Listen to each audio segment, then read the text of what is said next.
Boston Celtics make one more move on a relatively busy trade deadline day for them as they have traded away Dennis Schroder to the Houston Rockets, acquiring Daniel Theis, giving them another big, as they now have a fairly big and loaded front court with Robert Williams, Al Horford, and now Daniel Theis, who returns to the Boston Celtics.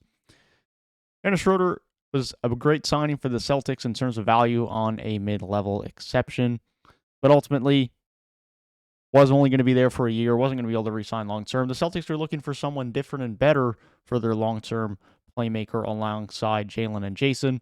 And so he gets moved, and Daniel Theis, who still has 3 years left on his deal, I believe 2 of which are guaranteed, or like 1.5, will go to the way of Boston. I was fairly critical of the Daniel Theis signing when it happened this offseason, and ultimately Houston do move his contract fairly easily, but and really benefit from Daniel Theis being there. They were better more often than not when he wasn't even on the floor, and now they'll get 20 to 25 games of Dennis Schroder, who doesn't really impact their season, and then he'll walk anyways.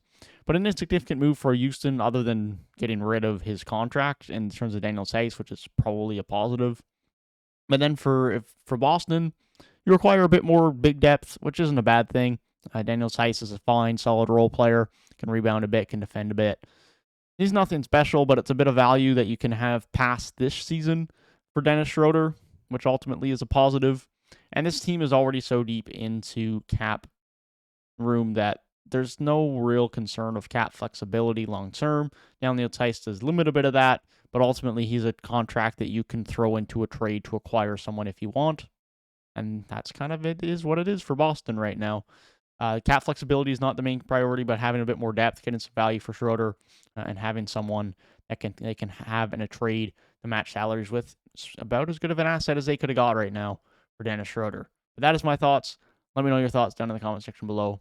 Thank you guys for watching, and be sure to stay tuned for the channel for my thoughts on every move that has happened now at this trade deadline, as we are now past the deadline. The Lakers are not making a move. Jeremy Grant's not being traded. The Knicks are not making a move. None of those things are happening, but I'll be continuing to update you on all the things that have happened. Thank you guys. Peace.